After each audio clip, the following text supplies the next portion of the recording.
melakukan investigasi internal, memanggil mitra pengemudi yang kemudian hadir di Grab Driver Center.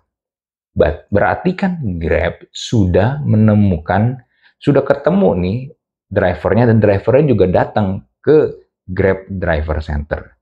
Mitra pengemudi mengembalikan ponsel penumpang yang sebelumnya ada di mobil mitra pengemudi.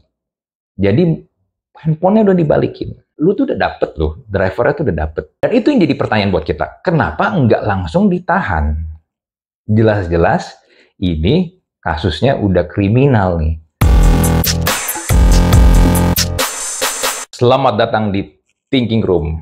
Oke, tentang cerita drama driver Grab car culik penumpang ini. Karena kebelet nikah, sehingga sebenarnya itu tujuan dia nyulik itu pengen malak, minta duit dari penumpang. Totalnya kalau nggak salah sekitar 100 juta yang dia minta. Nah, alasannya kan karena dia bilang dia kebelet, dia kepepet buat biaya nikah.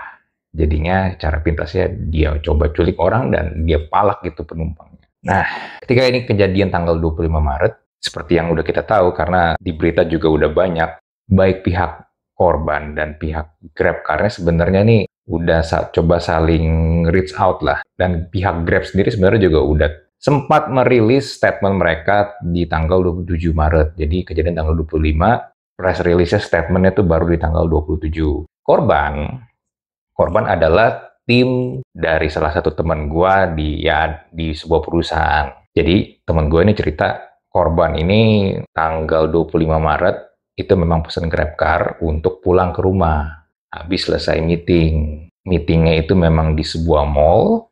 Nah, tapi dari sisi teman gua dan korban bilang, dari tanggal 25 sampai tanggal 27 itu, walaupun ya adalah tektokan-tektokan, tapi mereka merasa kok prosesnya lambat sekali, kok nggak cepet prosesnya. Sedangkan drivernya itu, ini menjadi concern sebenarnya, drivernya itu masih bebas di luar, nggak cepet-cepet ditangkap. Dan ketika tanggal 27 Maret, akhirnya kan Grab rilis statement itu kan. Nah, gue sendiri sebenarnya ketika mendengar kabar itu, ya gue adalah dan tim juga di MERS berkontribusi untuk coba naikin berita ini. Karena kan dari teman korban dan korbannya sendiri juga mulai up to kronologi ceritanya di Instagram dan di Twitter. Nah, ketika waktu itu sudah di-post, dari kami cobalah untuk bantu. Dari gue pribadi pun gue juga repost pakai akun Twitter gue. Akhirnya memang nggak lama rame, karena ketika gue nge-repost di Twitter, dulu istilahnya retweet ya sekarang sih udah nggak retweet, tapi istilah di repost, ada beberapa temen gue yang memang followersnya jauh lebih banyak, itu repostan gue.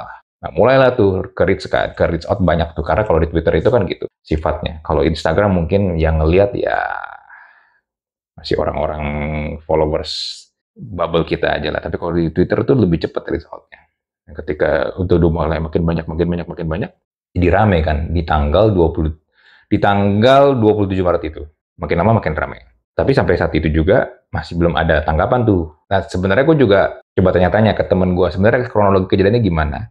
Dan akhirnya nggak lama setelah itu, Grab merilis statementnya. Yang gue coba bacain ya. Di rilis statementnya dia ini, si Grab ini bilang, setelah menerima laporan terkait insiden pada pukul 22.05 di tanggal 25 Maret, berikut langkah-langkah yang telah kami ambil. Ini versi Grab nih ya. 25 Maret pukul 23.13 waktu Indonesia Barat, menghubungi penumpang dan terhubung dengan perwakilan keluarga yang membuat laporan dan yang bersangkutan meminta Grab untuk menghubungi kembali 30 menit kemudian. Oke. Lalu di masih tanggal yang sama pukul 23.49 menghubungi penumpang kembali namun panggilan tidak dijawab. 23.50 1 menit kemudian menghubungi kembali penumpang namun panggilan tidak dijawab. Dan 23.56 masih juga tidak dijawab. Nah, di tanggal 26-nya, ini udah lewat hari nih. Di 26 Maret pukul 00.07 menghubungi mitra pengemudi untuk meminta keterangan. Jadi Grab mulai menghubungi mitra pengemudi untuk meminta keterangan nih.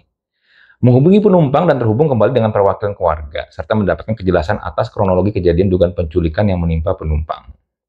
Termasuk informasi perihal unit ponsel milik penumpang yang ada di mobil mitra pengemudi. Jadi handphone itu ketinggalan di mobil driver. Lalu 26 Maret pukul 3.39 Grab menonaktifkan akun mitra pengemudi setelah mendapatkan kronologi rinci dari perwakilan keluarga penumpang. 26 Maret 1532 menghubungi penumpang dan terhubung langsung dengan penumpang dan menanyakan kondisi penumpang, menawarkan layanan konseling. Penumpang menyatakan belum memprioritaskan konseling di saat ini serta menginformasikan bahwa akun mitra pengemudi telah dinonaktifkan. Lalu pukul 26 Maret pukul 16.30, nah ini nih, poin ini nih menurut gua yang banyak membuat orang-orang tuh jadi bertanya-tanya dan marah. Melakukan investigasi internal, memanggil mitra pengemudi yang kemudian hadir di Grab Driver Center. Berarti kan Grab sudah menemukan, sudah ketemu nih drivernya, dan drivernya juga datang ke Grab Driver Center. Mitra pengemudi mengembalikan ponsel penumpang yang sebelumnya ada di mobil mitra pengemudi. Jadi handphonenya udah dibalikin. Handphonenya udah dibalikin. Lalu di tanggal 27 Maret pukul 15.24 menghubungi penumpang untuk menginformasikan perihal pengembalian unit ponsel, penawaran untuk pendampingan hukum dari Mitra Bantuan Hukum Grab Indonesia, dan juga dukungan layanan transportasi dengan pengemudi perempuan selama penyelidikan kasus ini berlangsung. Lalu masih di tanggal yang sama, pukul 19.30 menghubungi penumpang untuk kembali menawarkan layanan konseling, penjagaan keamanan tambahan jika penumpang merasa perlu, bantuan hukum dan juga penggantian biaya medis. Selain itu kami juga tengah berkoordinasi dengan kuasa hukum penumpang dan pihak kepolisian untuk menyediakan data-data yang diperlukan untuk menindaklanjuti kasus ini. Itu ya kronologi pertama, ya itu statement pertama yang banyak menuai kontroversi dan kemarahan dari netizen, dari banyak orang. Karena kenapa, termasuk gue ya, karena kenapa? Lu tuh udah dapet loh, drivernya tuh udah dapet. Maybe lu udah nonaktifin akun dia di Grab ya.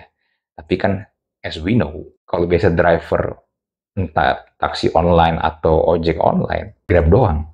Dia juga punya akun-akun lain tuh, entah mungkin di Gojek atau yang lain lah, yang kompetitor Grab. Dan itu yang jadi pertanyaan buat kita, kenapa nggak langsung ditahan? Jelas-jelas ini kasusnya udah kriminal nih. Udah dia culik, udah dia maksa untuk transfer, which is itu pemalakan, lalu juga ada kekerasan fisik, korban sampai babak belur, diseret-seret.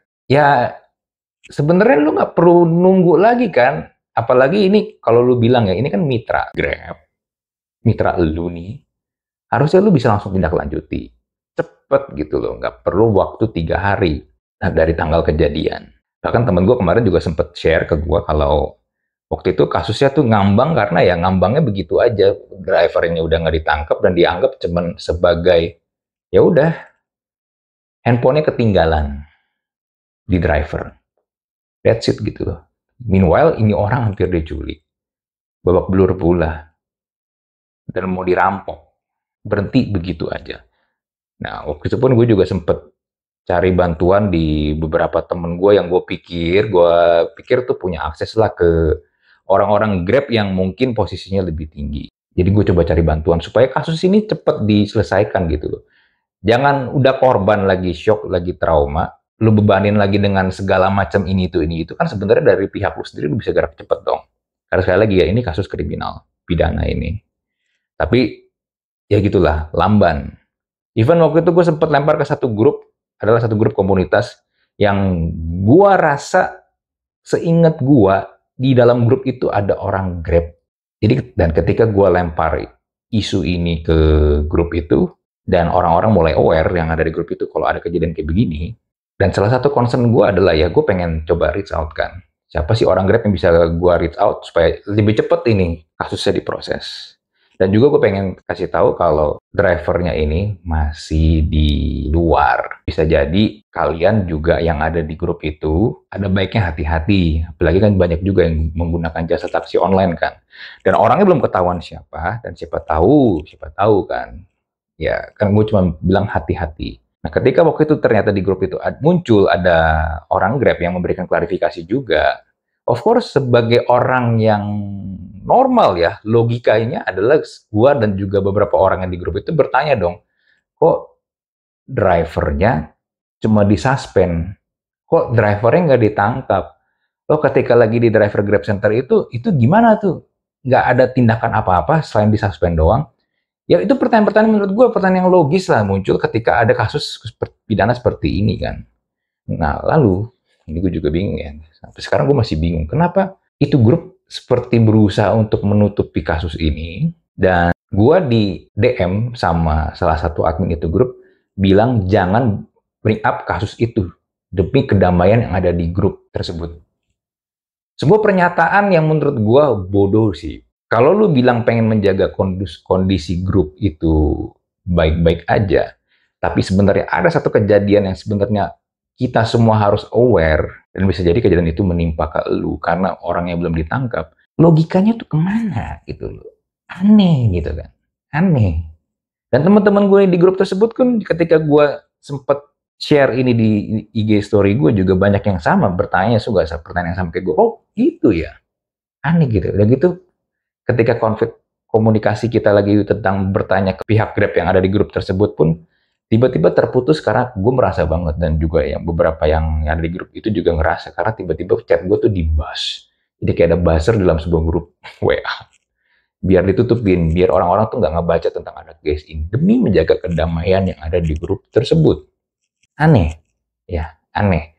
Kasus Grabnya ini juga aneh. Ketika gue ditelepon juga ada grup yang aneh, seakan-akan menutup mata dan nggak mau tahu gitu kalau ada kejadian. Bukannya bantuin, padahal sebenarnya lu punya power. Ini juga yang menurut gue sering banget gue juga bring up ya. The problem with this country and in this world adalah bukan karena orang jahat ada, tapi justru karena orang-orang baik yang sebenarnya tuh punya power, punya kemampuan, punya resource untuk bantu, itu memilih diem aja, nggak mau tahu.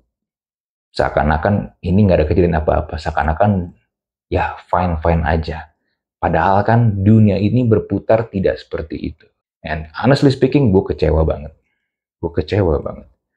Dan akhirnya ketika next ke tanggal 28, akhirnya Grab bikin statement yang mungkin gue bisa bilang mengkoreksi apa yang udah mereka share di statement mereka yang sebelumnya. Sempat dihapus tuh statement yang pertama. Nah, di statement inilah mereka baru bilang, gua compile aja lah ya. Tim manajemen senior Grab Indonesia bertemu dengan Polda Metro Jaya, dan pertemuan ini merupakan langkah Grab dalam mengawal proses hukum yang telah dimulai terhadap terlapor di pihak kepolisian sebagai pihak berwenang. Sesuai prosedur perusahaan, investigasi internal langsung dimulai sejak laporan masuk tanggal 25 Maret 2024 pukul 22.05. Ini menurut Grab. Dan lalu juga mereka melakukan beberapa tindakan. Yang pertama adalah membebas tugaskan personil agen Grab Support yang tidak menanggapi insiden ini sesuai dengan standar operating procedure atau SOP yang telah ditetapkan. Ini menurut gue sih tindakan yang terlalu reaktif ya, impulsif banget. Belum mencat orang akhirnya. Melalui evaluasi atas SOP layanan konsumen dalam penanganan insiden keselamatan dalam 3 hari ke depan. Mengimplementasikan perbaikan desain SOP layanan konsumen dalam kurun waktu 7 hari setelah evaluasi selesai. Melakukan pelatihan kepada agen-agen layanan konsumen yang mengenangani kasus keselamatan dalam 30 hari ke depan. Menerapkan otomasi yang dapat mendeteksi kesalahan prosedur yang dilakukan oleh agen layanan konsumen dalam 90 hari ke depan. Ya, selebihnya kurang lebih mirip-mirip sih sama yang statement pertama. Dan akhirnya tanggal 29 Maret, melalui statement resmi dari Grab juga dan Polres Metro Jakarta Barat, akhirnya pelaku berhasil ditangkap di daerah Cempaka Putih setelah Grab memberikan data lokasi dari pantauan di aplikasi dan Satgas. Berarti 4 hari baru ditangkap. I don't know ya, kalau nggak diramein, apakah case ini cepat ditangani? Itu kan pertanyaannya kan. As usual, no viral, no justice. Somehow kita butuh keramaian supaya nge-push orang-orang yang sebenarnya punya wewenang, punya power untuk melakukan tindakan yang benar yang harusnya mereka lakukan. Di satu sisi gue miris, tapi di satu sisi yang lain ya memang sometimes memang we need people power sih untuk supaya satu hal itu bergerak semestinya, berjalan dengan benar. Ya, but anyway, akhirnya case ini udah solve, pelaku juga ditangkap. Ya, tapi gue juga miris sama alasan motif dia karena kepepet biaya nikah. Ya, tapi biarlah nanti ya, secara hukum diproses. Buat teman-teman yang juga udah kemarin bantu untuk nge-push dan nge-up berita ini, kasus ini, gue thank you banget buat kalian atas support kalian. Karena kalau cuman beberapa pihak doang, nggak rame-rame, gue nggak yakin juga case ini bisa cepet solve ya.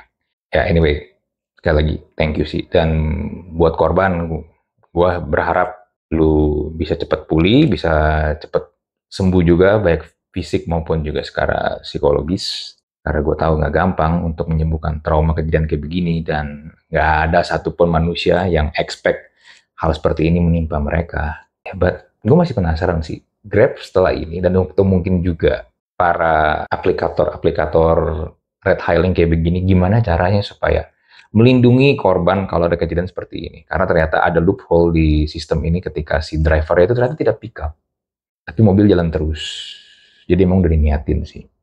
Gue masih penasaran sih. Gue sebenarnya pengen ngundang pihak Grab untuk datang ke podcast untuk bahas tentang hal ini. Gimana untuk tindak lanjut ke depannya tuh, pencegahannya seperti apa. Nah, mungkin kalau ada orang Grab yang nonton video episode Thinking Room kali ini, boleh ya. Kalau ada yang mau ngobrol, reach out ke gua, nanti kita coba atur jadwal ya. Oke, itu aja dari gua. Kita ketemu lagi di Thinking Room episode berikutnya. Bye.